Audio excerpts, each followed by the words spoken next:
मैं हूँ काशिफ हुसैन जुनेजो और आप देख सकते हैं हमारे पास फर्स्ट ईयर इंग्लिश की बुक है जिसका सेक्शन बी हमने शुरू किया था जो कि पोइट्री है। उसमें सबसे पहले हमने जाना कि व्हाट इज पोइट्री, उसके बाद elements of poetry one by one हमने डिस्कस किए। और जो आज का हमारा टॉपिक है वो है forms and genres of poetry. और उससे पहले जो पोइट्री है वो मेनली 3 पार्ट्स में डिवाइडेड है। इसके 3 पार्ट्स मैं आपको बोर्ड पर बताता चलूं कि 3 पार्ट्स जो है वो पोएट्री के हैं। एक है डिस्क्रिप्टिव, ये आप देख सकते हैं ऊपर डिस्क्रिप्टिव, और दूसरा है लिरिकल पोएट्री, तीसरा है नैरेटिव पोएट्री। अब ये जो 3 पार्ट्स हैं इनकी अलग अलग डेफिनेशन है और इनका अलग अलग लिटरेचर में यूज है हर एक पार्ट का। सबसे पहले हम डिस्कस करेंगे descriptive. What is descriptive poetry? So here is the definition of descriptive poetry. अब ध्यान से सुनिएगा। Describes a person, descriptive poetry describes a person, place, object or experience in vivid detail using sensory language.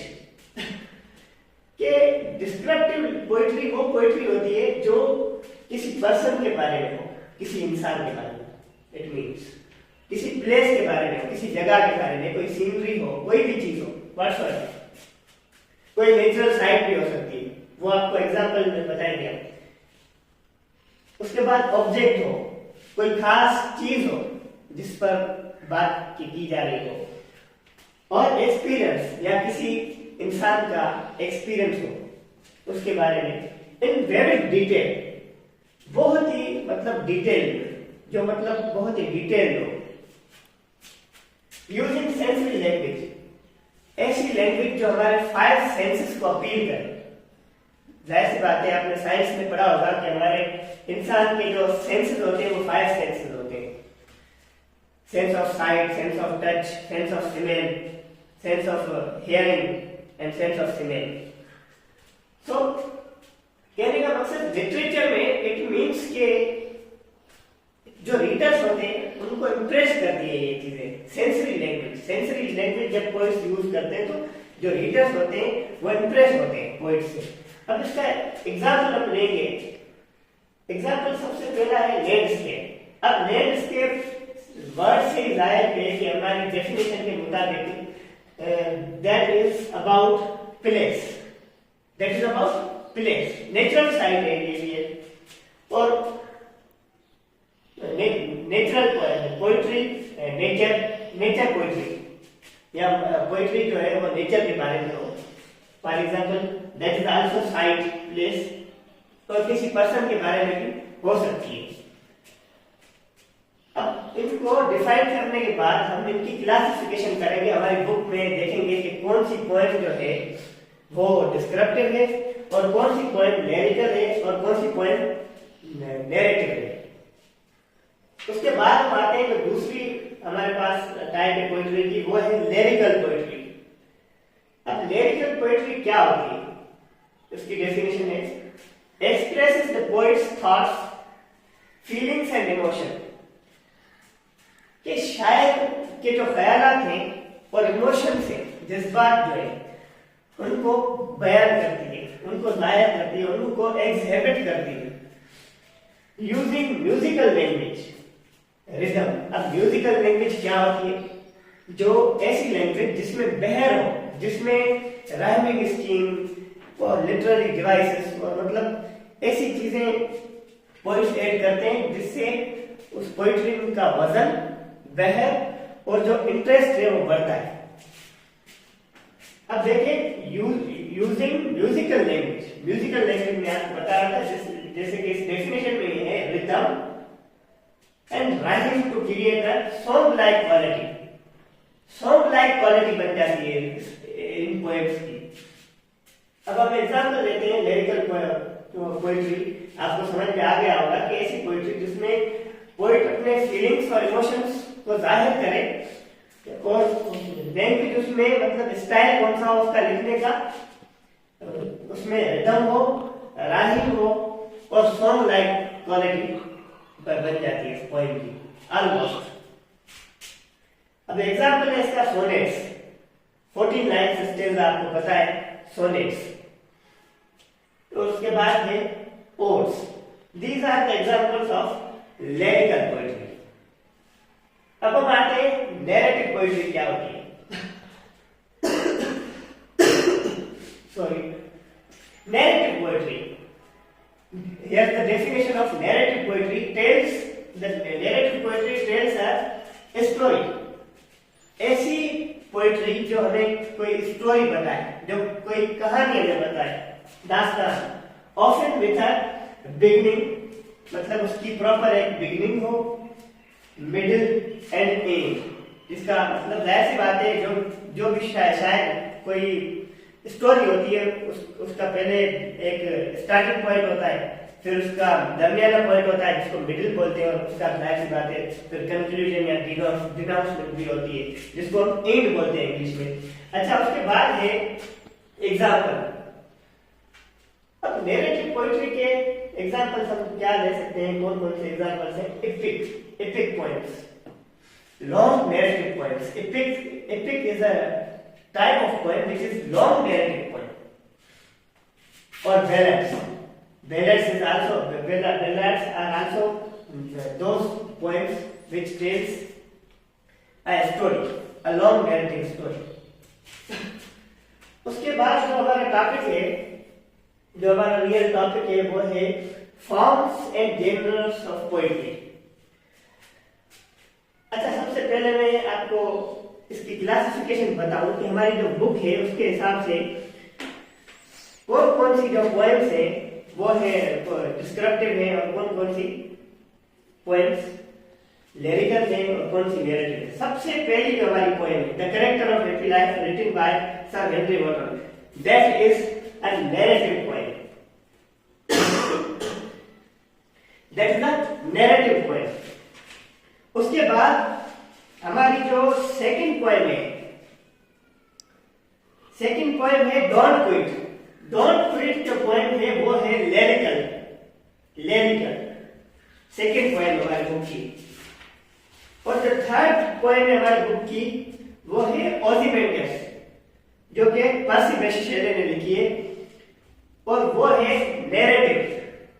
देखिए, दो poems हो गई narrative, एक पहले कैरेक्टर ऑफ हैप्पी लाइफ और उसके बाद ओzymandias, और एक लिरिकल हो गई। याद रखिएगा, देखते जाइएगा। और ऊपर आप लिख भी सकते हैं, इधर इस तरफ इस साइड पर आप बुक की जो ये जगह है यहाँ पर आप कैटेगराइज कर सकते हैं, ताकि आपको पता चलेगा कि ये कौन सी पोएट्री है। उसके बाद हम आते हैं गुड टिम्बर। अब गुड टिम्बर जो पोएम है बाय डॉगलस मैलॉच, ये एक डिस्क्रिप्टिव पोएम है। ये क्या है? एक डिस्क्रिप्टिव पोएम है, चौथी पोएम है हमारी बुक की। उसके बाद हम आते हैं Lucy Gray written by William Wordsworth, और हम इसको कैटेगराइज कर सकते हैं नैरेटिव पोएट्री में। और ये एक बेलाड है, जैसे मैंने आपको एक एग्जांपल भी दिया। ये नैरेटिव पोएट्री हमारे बुक की पांचवी पोएम, याद रखिएगा। और उसके बाद हमारे बुक की जो सिक्स्थ पोएम है the Abbott of Canterbury, which is written by the anonymous or unknown poet, that is also ballad। ये भी एक बैलेड है और नैरेटिव पोएट्री है, सही है। तो ये भी एक नैरेटिव पोएट्री है। उसके बाद जो हमारी लास्ट पोएम है वो है सिलेक्शन फ्रॉम सुरखावड़ी by Shah Abdul Latif Bhitai, translated by professor Amina Khamisani. ये लिरिकल है। तो हमारे बुक में जो दो पोएम्स हैं, एक सुरखावड़ी और दूसरी हमारी जो पोएम है मैंने आपको बताया वो है ओzymandias।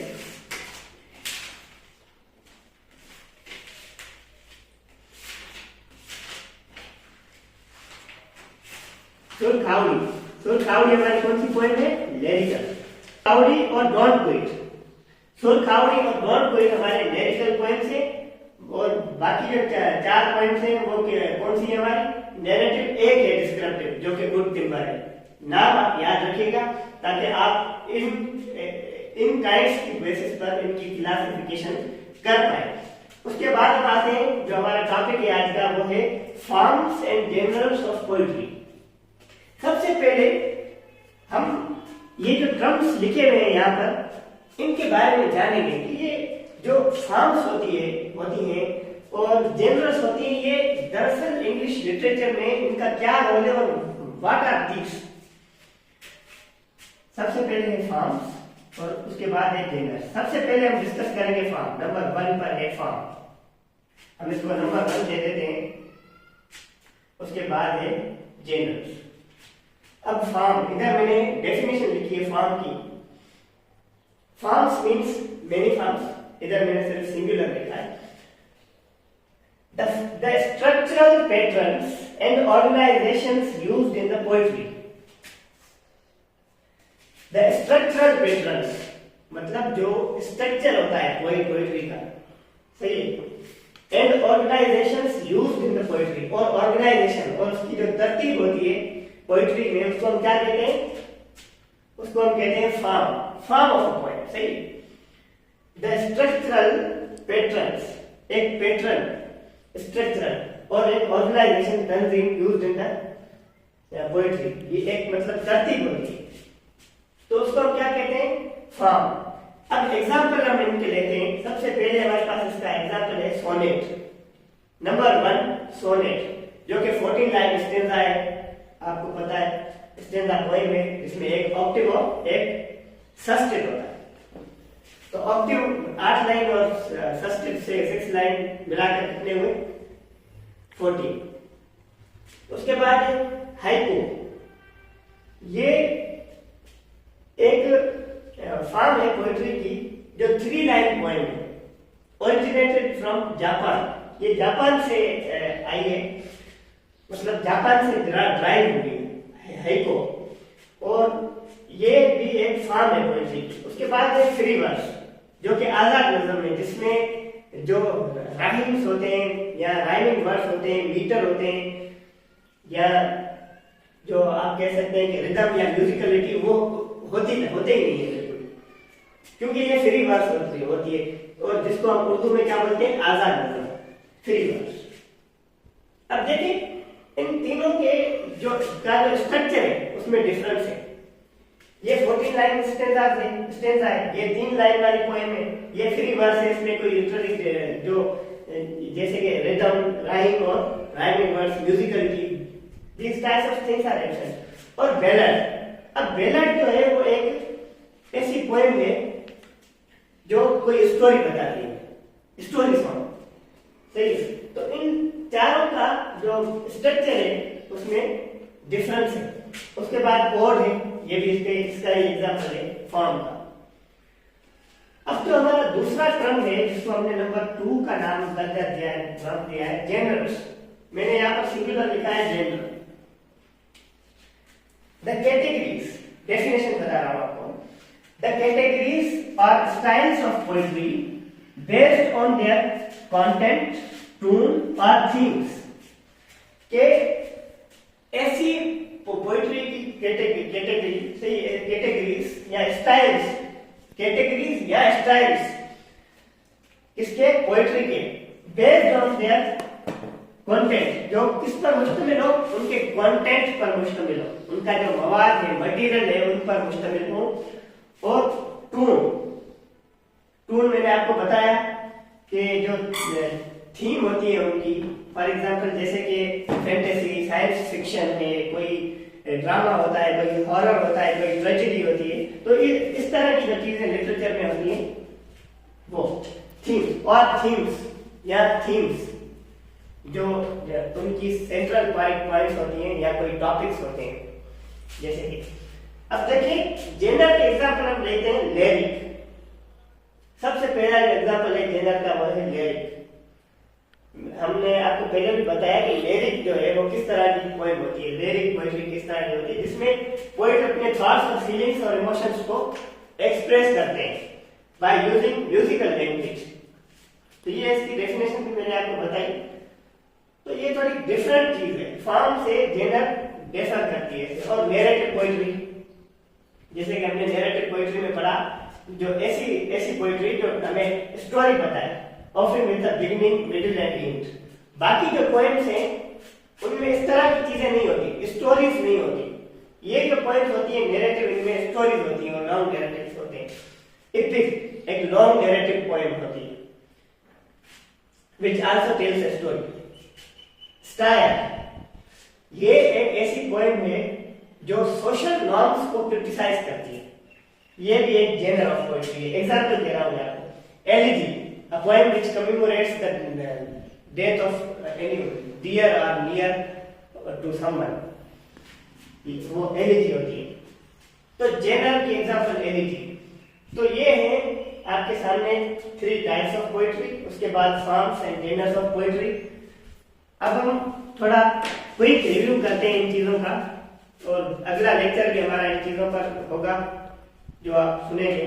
सबसे पहले है लिरिक। इसमें लिरिक हमने सीखा क्या होता है कि ऐसी पोएम जिसमें अपने जो ख्यालात है पोएट वो शेयर करते हैं, thoughts and feelings, emotions used by using musical language rhythm and rhyme to create a song like quality.